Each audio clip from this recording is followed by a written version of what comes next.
Welcome to the Mind of Smoothie podcast.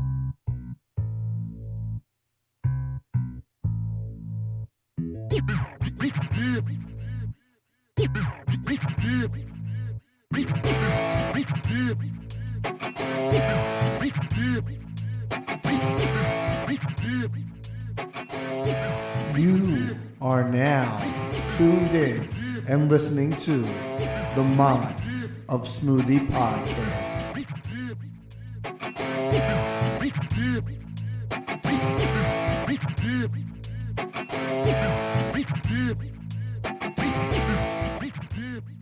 What is going on? It is your boy, Smoothie, but of course, welcoming you to the Mind of Smoothie podcast. If you are new here, welcome. I invite you to come for the entertainment, stay for the journey. Without further ado, we're about to get started. Sit back, relax, let's get into it. When I was growing up, the 4th of July was always one of my favorite summer holidays. I know, not that there are many summer holidays, but this one was my favorite. It was a marking point to say that in a week or two we would be heading to the shore for our yearly family vacation, but it was also a time to see aunts and uncles who you wouldn't see every day, and your whole family typically got together. Our whole family did get together as my parents hosted. We'd start the day by going to the parade and a local flea market, procuring our fireworks and sparklers and all that good stuff. It was a day where I remember distinctly saying that it was my day to be a pyro. Maybe that's not the best way to put it, but it was. I was able to use a lighter myself and light sparklers, but I felt like I had some power with that. We'd go back after the parade. We'd enjoy a cookout, games in the backyard, horseshoes, and just hanging out. It was always a good, fun time. And then we would do that for the remainder of the afternoon, then the fireworks in the evening. As we got older, of course, alcohol was involved, and after the fireworks, the party continued, the celebration continued into the wee hours of the morning. And we're here, it is July 2nd as of this recording, getting ready to celebrate the 4th of July once again for another year. Though that tradition has long gone, new traditions have been formed since I've gotten married that still I look forward to and cherish. Unfortunately, for the folks of Two Rivers, their 4th of July would never, ever be the same. Ladies and gentlemen, today we are going to be talking about the 1996 horror comedy slasher flick, Uncle Sam. He wants you, and he wants you dead. Just when you thought it was safe to stand up and salute the flag, Uncle Sam is back with a vengeance. A Kuwaiti military unit discovered a mass grave in the desert. They positively identified the body. Jody, stay away from the coffin. You never fought for your country. You just kill for the love of killing. Now, Uncle Sam has a contract on America. Draft dodgers, watch out. Someone's been killed. Tax cheaters, beware. Somebody help! No one will ever burn another flag. Nobody will ever desecrate another grave. And no politician will ever tell another lie. And the July 4th weekend will never be the same again. From William Lustig, director of Maniac and the Maniac Cop trilogy, comes an all-new terror experience. Uncle Sam. He's a red-blooded, all-American nightmare. Uncle Sam wants you dead. Uncle Sam was a horror comedy slasher released in 1996, and it was a prime time for the genre, the slasher genre, as it was beginning to gain popularity once again. Films such as Scream being the big one, the big catalyst for it all. I Know What You Did Last Summer. It was definitely a resurgence around this time of the slasher film. Uncle Sam was directed by William Lustig, whose credits include Maniac from 1980 and the Maniac Cop trilogy. Currently, he serves as the CEO of Blue Underground, which releases a lot of DVDs and movies that are considered cult classics or unreleased exploitation films and films such as Uncle Sam. This movie was written by Larry Cohen, who was prominent in the blaxploitation era of cinema. Credits there include Hell Up in Harlem and Black Caesar, but he also did some screenwriting work on more current movies such as Phone Booth and Cellular. Unfortunately, he had passed away, I believe Wikipedia said, in 2019. Uncle Sam was a direct-to-video release, and it was shot with a budget of $2 million.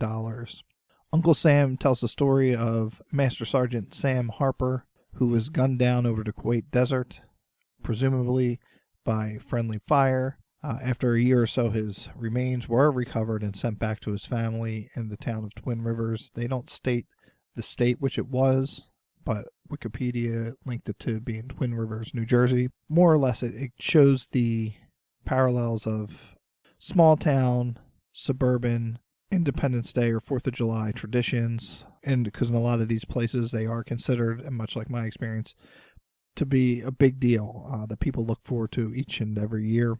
His remains were sent back, though, to this town, and things weren't 100% patriotic or American here.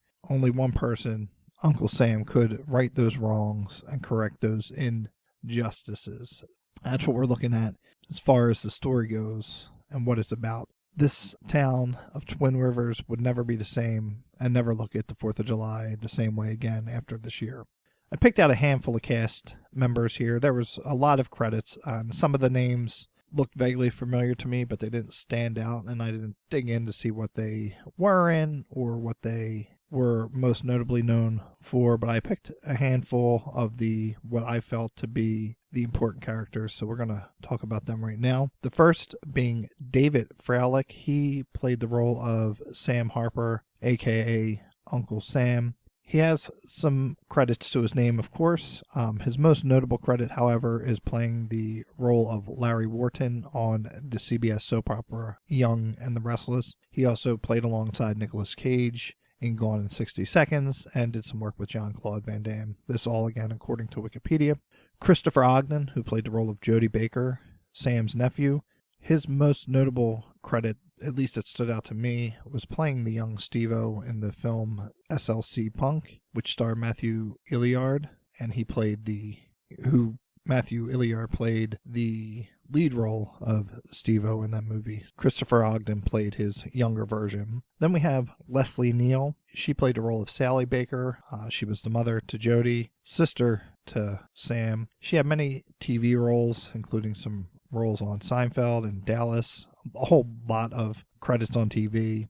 She also had some roles in the movies Gremlins 2 and Honey, I Blew Up the Kid.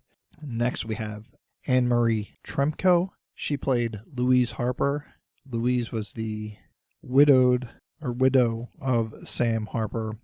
She seemed very reluctant to find out that he had perished because she was under the impression that he may or may not still be alive.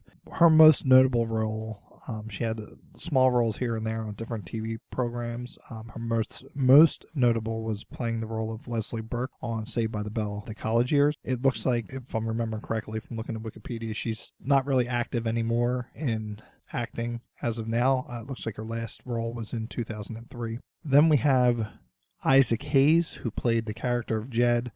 This man needs really no introduction. He's a singer-songwriter.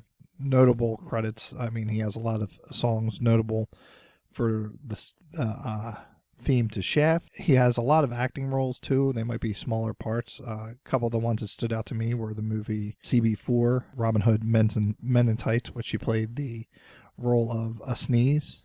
I guess to David Chappelle's a Chew character, which was funny. I have to go back and watch that now because I did not realize that was Isaac Hayes. But most notably, he is famous for playing the role of Chef on the hit animated series on Comedy Central, South Park. He passed away, unfortunately, as well back in 2009. He played the role, I don't think I said it earlier, he played the role of Jed, who was a fellow soldier and kind of maybe gave Sam the wrong impressions of war and what it's about, and he's very remorseful of that fact, and you'll learn all about that once you watch the film. The other character of note here was PJ Souls. She played the role of Madge Cronin, but she's most notable for her role as Linda Vanderklok. I think Clock. Yeah, I can't read my writing. Linda in the 1978 film Halloween.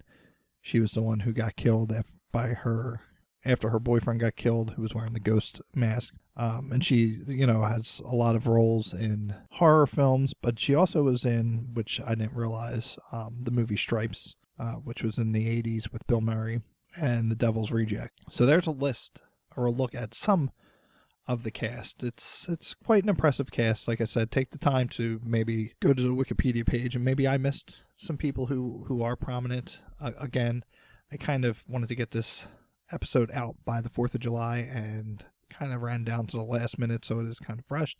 So please bear with it. I do encourage you to check out the cast and all that they have to offer. And now let's take just a little bit look at the story and some of the plot points and things that I found interesting with the movie Uncle Sam.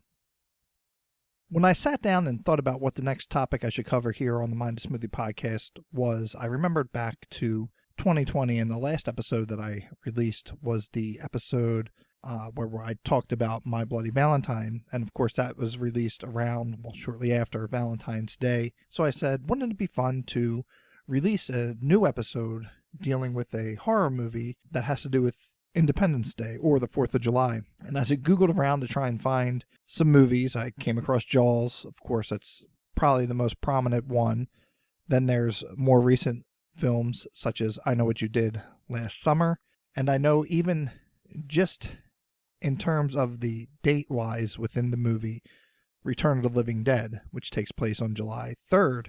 But I wanted something that was maybe a little bit more out there, something that I hadn't seen before and was willing to check out. So I stumbled across the movie Uncle Sam, and looking at the poster, I thought this is going to be great. I've never seen it, and I'm looking forward to watching it. And watch it is what I did. Right now, if you've never seen this film, you can check it out. It is currently streaming for free on the Tubi streaming platform, which there are ads, but it is free, and they have a lot of good movies I was watching. And when I say good, ones that interest me. And I spent the past couple days actually watching a lot of the films on there. They have more than just horror. They have regular mainstream movies, theater releases, all that kind of stuff. I was fortunate enough to have this on here, and I am so glad that I did decide to watch this film. So right now I'm going to just kind of give maybe a little review and just point out some things that I appreciated with this movie. If you look at the critic score and the ratings, it hasn't done very well on the internet. I think 4.5 out of 10 stars was IMDb, if I'm remembering correctly. I'm going strictly from the top of my head. But I truly did appreciate this movie for what it was. It was a good movie in terms of it did what it set out to do. It brought you into that 4th of July holiday, the 4th of July celebrations. It took me back. Granted, the celebrations and the activities that were going on within here were slightly different than what I grew up with, but the fact that the whole town pretty much came together. And you've seen this in a lot of other movies that are not horror related, dealing with the 4th of July. But this one, it did a real good job of bringing that element into it and telling the story of this decorated war hero, or so we're led to believe, and, how his family and his nephew, how they viewed him, and different people who he knew from the past viewed Master Sergeant Sam Harper. It was not what I quite expected in the film in terms of it was very open-ended. So I will say that it didn't establish certain plot points. It didn't establish certain things, like I wasn't unsure. And also there was just some interesting things that I took note of. So one of them being, we see in the beginning of the film, and I'm going to try and do this without giving any spoilers away, but just to put that out there may be spoilers. I'm not going to limit my discussion on what I think of this film. But we see in the beginning he is in a downed helicopter, and we're informed by the people who come looking for him that it was a friendly fire, that probably took him down. And Sam proceeds, he looks dead, but he proceeds to kill the two people who came out to search for him for whatever reason. And he, says it's just some friendly fire, kind of a play off of what they had said when they were coming to look for him. So I got that and everything, but it didn't kind of explain why he was like that. Like, it kind of just opened up and bam, it's in your face. And we do learn later that Sam had issues. He was anger issues. He was an alcoholic, and it led to his joining the army to release this anger and to really just justify his excuse for his urges to kill and everything. When he comes back, when they send his remains back, and this part was the first part that really truly baffled me. I've never seen, and maybe this is common or was common or at some point or whatever, but the army delivers his remains to the household of his sister, and that is where the casket stays. Now, most of the time you would think it would go to a funeral home and that the remains will be held there until burial, but in any event, they drop the casket off, and so his casket is in the home of Sally Baker and Jody Baker. And Jody, not being scared of this, you would think everybody else is uneasy, especially his sister, whose home it is, and his widow, Louise. They are very taken aback by it, but because Jody looked up to him so much, it was, an honor, and he had all his medals, and he wanted to put the medals into the coffin with him. But that was advised against by his parents, and just to leave it alone, which kind of stunk for him because he didn't get to see him or give, one last final goodbye because his, body wasn't in any condition for viewing. But I thought that was weird that they dropped it off there. But then we learn that the 4th of July is coming up, and he does partially open the coffin. Jody does.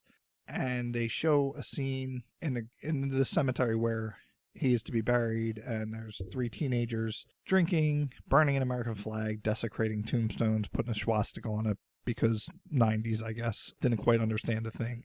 And this kind of brings him back to life. So this is the part I was confused at. Aside from that, like, what drove him to come back alive on the 4th of July? But in any event, he comes back to life, goes to the cemetery after confronting the person who plays Uncle Sam in the parade, which would be the following morning, on stilts, which you see a lot. That's a common theme when you look at any movies or even your own maybe parades in your own town. Uncle Sam on stilts, that I don't understand either, but he wasn't a very nice person. That was probably the first injustice that we see. He's peeping into the windows of this young girl. So Sam kills him and takes his costume, and that's how he walks around through the remainder of the movie.